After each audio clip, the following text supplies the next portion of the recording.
Okay, tip of the day for today to do with that particular posture, how to get up out of it. There's a couple of little tips you can have to help you get up. When you do snake creeps down, you want to try to make it harmonized with the rest of your form. That's the main part of the tip, and I'm going to show you how to do that.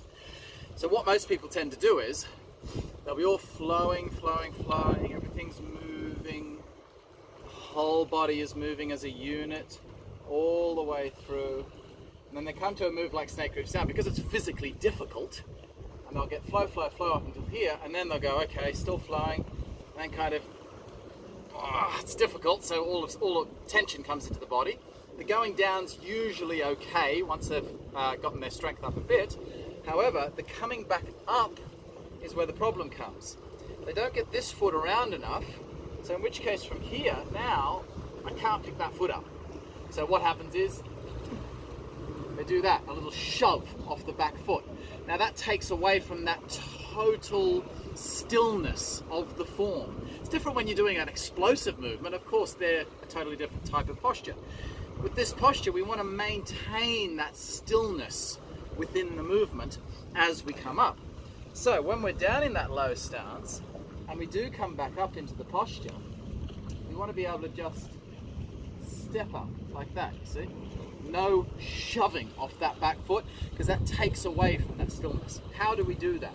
Okay, you've obviously lengthened your stance out quite a lot. How far you lengthen it out is dependent on your own body size and how low you're going to go. You've got to figure that out for yourself.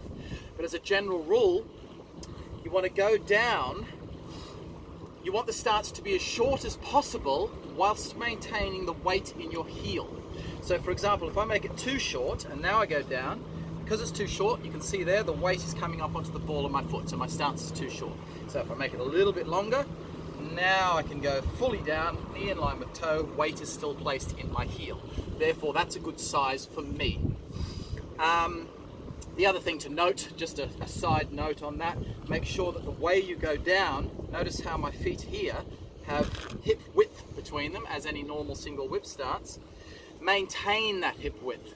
So when you walk this foot back, don't let it come to the rear out this way, otherwise when you go down, your feet are in a line and your hip will be placed incorrectly. The hip should be like that, so this heel on this level is forward from the toe, meaning that as I go down, you see the hip is displayed to the rear, not to the side. Okay, so coming back up, assuming you got your stance right in the beginning for the down part, how do we come back up gracefully? You've lengthened your stance.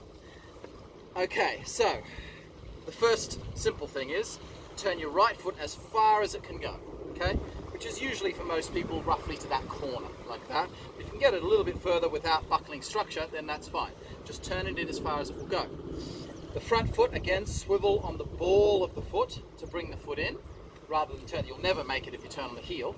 So swivel on the ball of the foot, because that foot's facing the north, like so. Swivel on the ball of the foot and bring it in. But make sure as you swivel on the ball of the foot, you squeeze the quad in here. If you don't, what can happen is, see what's happening now? See, because there's pressure going on my foot that way, my whole foot shifted forwards. Now, if you're on a really grippy surface, that might not happen, but usually it will happen. So if you've got an opening of the quad pushing out, as I turn, you see the whole foot, it's moved about that much forward. Now I'm not going to make it up.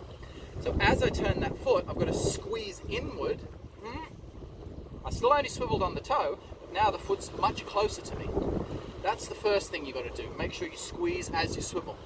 Now the rear foot is the last little tip that you're going to get. If you watch my rear foot, in fact, I'll come to you. If you just aim down at my foot. Okay, now watch my foot. What most people do is this. Watch the swivel. Let's see. I'm going to put my foot. See this that little nodule there? I'm going to put my foot right behind that little nodule. Now watch. See how it's moved back? The same principle as I just said about the front foot turning. Now watch what I'm going to do. I'm going to swivel on the ball of the foot. Now that's difficult because there's a nodule in front of me, but that's the idea. You see the foot's actually moved slightly forward, meaning I'm actually pivoting on the inner edge of the ball of the foot rather than the outer edge of the ball of the foot. So if I pivot on this knuckle there on the big toe, push like that, as well as squeezing the quad inward, that way, I'll just get to a flat piece here so I can swivel properly. That way when the foot actually comes up, you see, there, it's like your feet are just, it's like they're just gripping forward just a little bit by that squeeze. Now you've moved about an inch forward, and that should give you the ability to then push right to the tip of the toe. Don't try to pick your foot up when it's still on the floor. The ball of the foot's still on the floor. Don't pick your foot up now. Roll it, roll it, roll it right to the tip of the big toe, and then it can gracefully come off the ground at the very last minute.